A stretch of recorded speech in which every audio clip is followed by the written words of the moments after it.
Hi, I'm Alex, and I will be on the panel in a virtual way today. The topic is how can we balance demands from agriculture, industry, ecosystems, and a growing population on fresh water. I am the chairperson of the North Carolina Soil and Water Conservation Commission. And my job is to provide oversight, rules, and policy for the state water conservation programs while representing all stakeholders and protecting water quality. So my arguments are that we need to regulate how much fresh water is going to the agricultural industry and hold farmers accountable on how much water they're using and how efficiently they're using it. My second argument is to incentivize households to switch to water efficient appliances and making them more easily available, and also provide accessible information on water efficient choices. And my last argument is to manage where we get our water from to ensure healthy ecosystems and reliable water sources. So my first argument, which is managing how much water the agricultural industry should be able to consume, is the agricultural industry is the largest consumer of water, which is about 70% as of 2017. I also found an article that said in 2019, it consumed about 80% of the total fresh water available. And much of it is wasted through evaporation and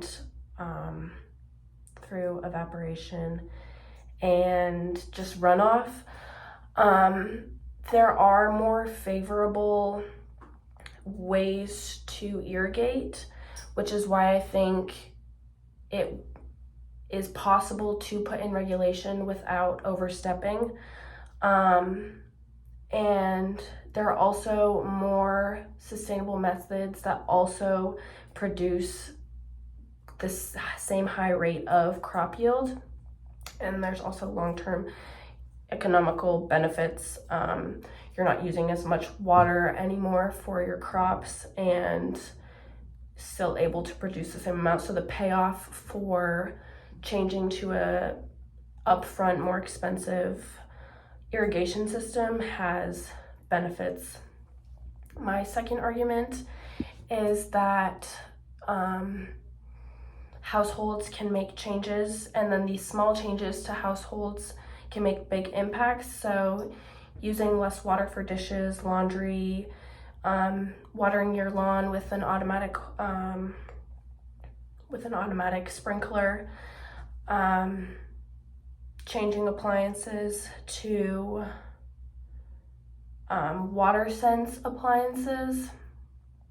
Those are all small impacts that play a bigger role, and you can save thousands of gallons of water just from these small changes.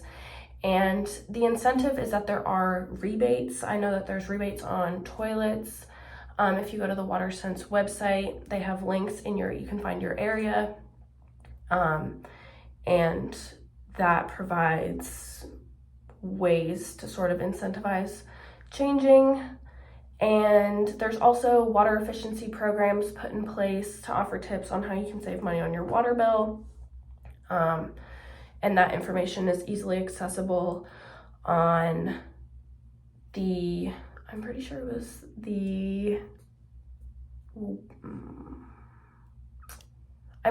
the Charlotte Water website,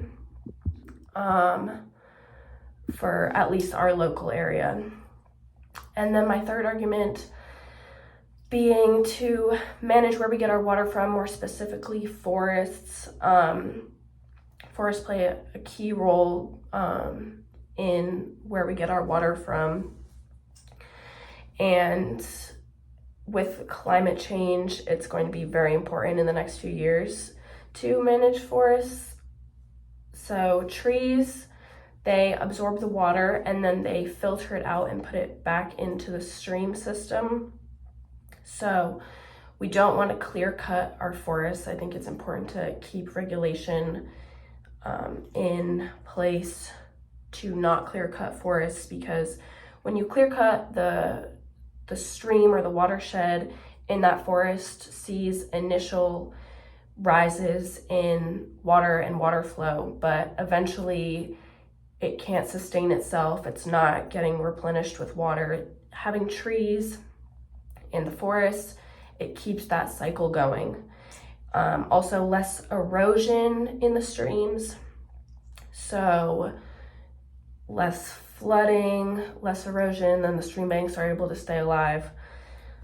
And then for the opposition, I kind of already touched on it.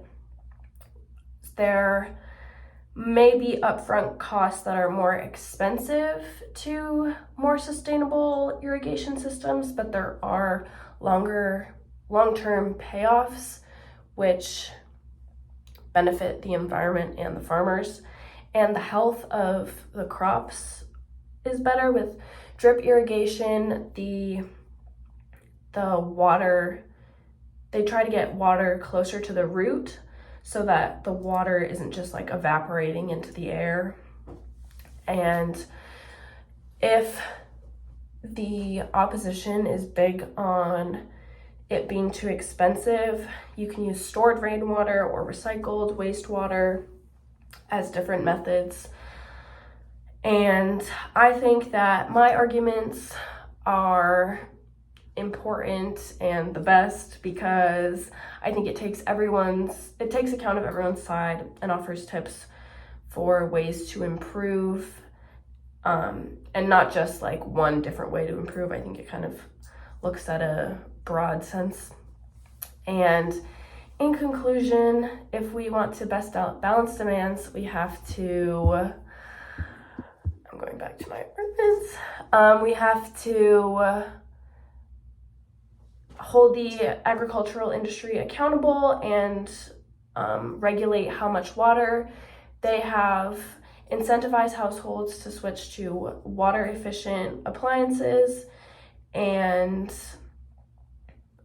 make water efficient choices and sort of inform them on how they can do that, and manage where we get our water from. So making sure that forests stay healthy, making sure that their ecosystems are healthy so that we have a reliable water source.